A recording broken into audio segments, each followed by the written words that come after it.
What is the most important thing businesses should know about higher education? I think I'll piggyback on what you just credited President Harreld with saying, and that is that it's a tremendous investment, a very valuable investment for individuals and communities to make in higher education. Really, the work that we do is focused on transforming individual lives and strengthening communities. And we do that in so many different ways. And I'll just talk a little bit about it through the lens of the work of Drake University and our experience. So first on the focus of transforming individuals. We take, now let's focus at this moment on an undergraduate program. And we're largely taking 17, 18, and 19-year-olds and helping them kind of articulate a vision for success and then to prepare them to achieve that success. And we do that at a very high level. One of the first things we must do is build community. And we see great evidence that we're successful at that in our retention rates from freshman to sophomore year, which are 89%, which is really an elite outcome across higher education in this country. And then we know that our students progress nicely to graduation and get there in a very efficient fashion. We have a 78% graduation rate. And we also know that they launch with immediate success. You heard Annie mention just a moment ago our accomplishment rate of 99%. That's for our most recent graduating class in 2016. And what that means is that 6 months out from graduation, those graduates are either in a job or pursuing an advanced degree. And really there's just 1% more that we need to gain there, and we're committed to doing that. And we also know that that initial burst of success holds over time. We have the highest mid-career earnings in the state of Iowa for our graduates, and we're the top 3% in the country on return on investment. So that transforming lives begins when that student walks in the front door, helping them articulate this vision of success and then helping them achieve that, not only for the benefit of themselves, of course, but for the benefit of the communities that they then move into, reside in, work in, socialize in. So transforming lives is the first component of what we do, and it's the first reason why higher education is a tremendous investment. But the second piece to this goes to strengthening communities. And I'm sure that all of our institutions think of ourselves as institutions that greatly strengthen the communities of which we are a part. For Drake University, we began by thinking about our neighborhood, the Drake neighborhood. And many of you know that we're currently engaged in a process with Nelson Construction to bring some new investment into the Drake neighborhood. Indeed, the total project is $52 million worth of new investment, 3 different phases to that, the apartment complex, townhomes, boutique restaurants, and retail facilities. And it's just one example of how we're working both within Drake and with partners to strengthen the Drake neighborhood. From there, we of course serve as a hub for the arts, sports, intellectual life, service for Greater Des Moines. Indeed, our faculty, staff, and students perform over 300,000 hours of community service each year. As you've already heard, we have a tremendous economic impact on Greater Des Moines. The institution itself contributes $413 million of annual economic impact, and that supports almost 3,400 jobs. And then our alums, as you heard mentioned, collectively contribute $3.5 billion to the economy of Greater Des Moines, and that supports almost 30,000 jobs.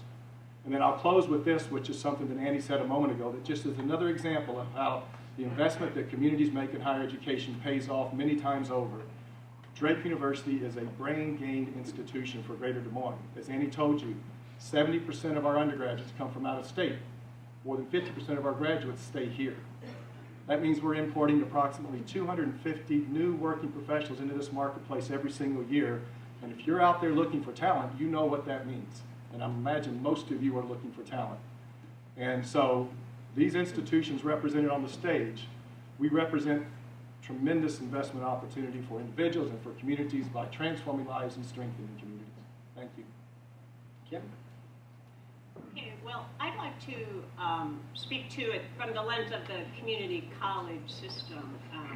We all do a great job of educating undergraduates and graduate students, but one thing that we think we bring such value to the community in is that higher education is not just for the 18 to 22-year-olds, right? We have many individuals in the community who did not obtain a college degree, who did not go to school when they were 18 years old, and who need to come back to college and get trained or retrained. And we provide education and training in many varieties of channels. You all know about the graduates of all of our institutions, and indeed we provide many of the jobs in this community, the nurses, the firefighters, the web developers, the respiratory therapists, the construction workers, that continue to keep the infrastructure of this community moving forward. But we also provide education and training on an ongoing basis to people who are already working. We provide a tremendous amount of customized training through the New Jobs Training Act, which many of you have participated in. If an industry is growing or moving to Des Moines, there are tax credits that allow for training for new employees. We provide much of that training. We have a tremendous amount of continuing education for individuals who are working in your companies. We provide training to about 20,000 individuals each year in that, whether it's manufacturing or IT or healthcare, to keep your employees growing and gaining new skills so that they can function in this new economy. And we provide a tremendous amount of specialized training for companies. Some of you in the room have participated in a new partnership that was launched with 10 IT companies last year. These companies came to DMACC and said, you know, we can't find enough IT workers in our companies. We can't keep up with the kinds of skills that people need. So we formed an IT consortium with 10 CIOs of local industries that has since expanded to 25 different companies. We started by providing training in Java to individuals who already worked in the companies, had great potential, but really wanted to advance in their careers. The first class of 25 people was all women, in trying to keep with getting more women in STEM careers. We decided that that would be a good way to launch it. We now are on our third class of Java programmers for the companies in Des Moines. We have since expanded that IT training to Agile training. We have 3 different classes of Agile training going on. We're doing specific training for companies in C++, and we just recently launched a new training opportunity in cybersecurity in cooperation with Iowa State University, so that people can get training at a variety of different levels. So those are just some of the examples of how the community college, along with the partners that we have with each of these institutions, really enrich this community. 98% of our students come from Iowa. 95% of them stay in Iowa upon graduation, and that's true for all of the community colleges in Iowa. You know, the economic impact of what we do is really profound, and we're proud to be part of this community. Thank you. Steve? Marty did an excellent job of summarizing university's impact in communities, and I'll reiterate just a little bit of that and then maybe put a little bit of an Iowa State flavor on it. We are hugely important in our communities in job creation, culture, and we are proud of that role. We love that role. But in Iowa State's case, we are the largest university in the state. We have more Iowans than any other university, so we have a real obligation for affordable, accessible education. And that's further complicated in Iowa State, that we offer a number of programs that aren't offered anywhere else in the state, such as veterinary medicine, all the agricultural majors, some of the very specific engineering majors. So we have a little bit different situation than some of the other institutions, in that there's no redundancy in those programs. The other thing I'd like to point out is Iowa State's unusual, and we're the state's only land-grant university. So although we're based in Ames, we maintain offices and full facilities in all 99 counties. So we touch a lot of Iowans outside of what we might call a traditional academic setting. Last year we interacted with 1 million Iowans. So if you think about that, that's 1 in 3 Iowans were engaged through some type of extension activities. Now sometimes I think people immediately jump to agricultural extension, which is where our base was. But now we have huge extension efforts in a number of industrial manufacturing areas through IPER, Sirius. Of course, we run the small business development centers. So we have a really large role that interfaces with the business community through economic development. You see it in our research park, which now has about 1,800 employees. We hope to have 3,000 in the next 5 or 6 years.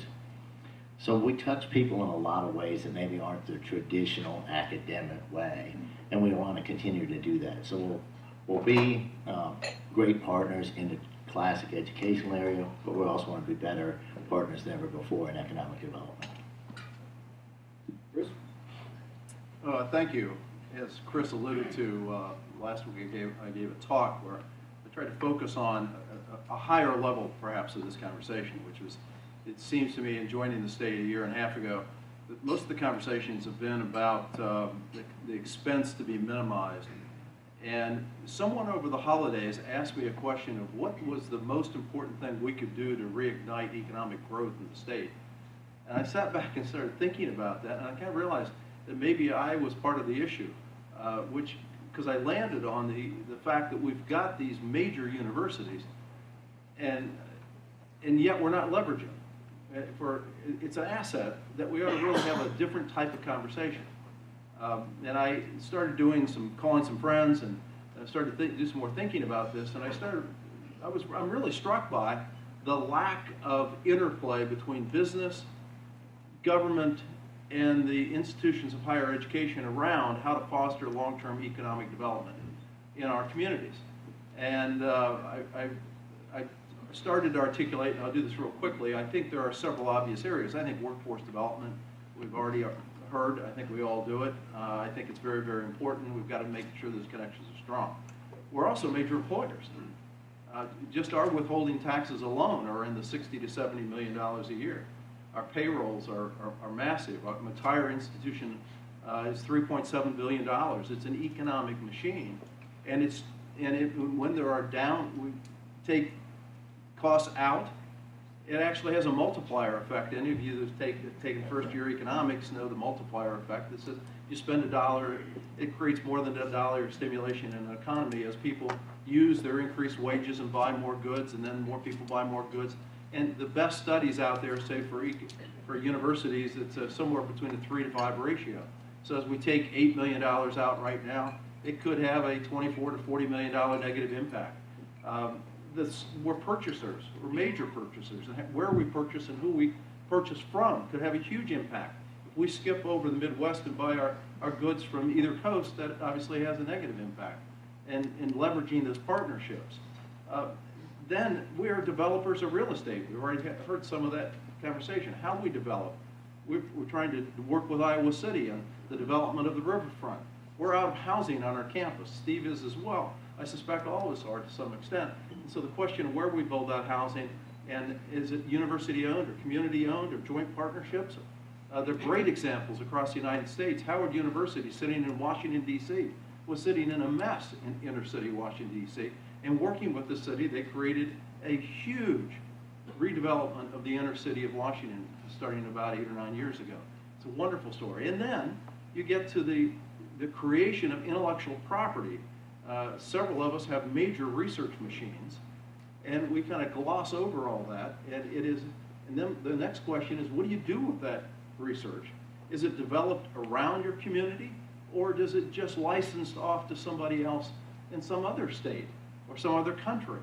Or do we have a venture capital machine built around us? And so it seems to me, Mike Porter at Harvard made several studies in this area, and I'll just quote him on a couple of points, because I think some of it applies to those of us in the audience, and some of it applies to us on the podium. It says, first of all, the best communities manage higher education's role and fully leverage the surrounding economy to improve their own community's competitive position.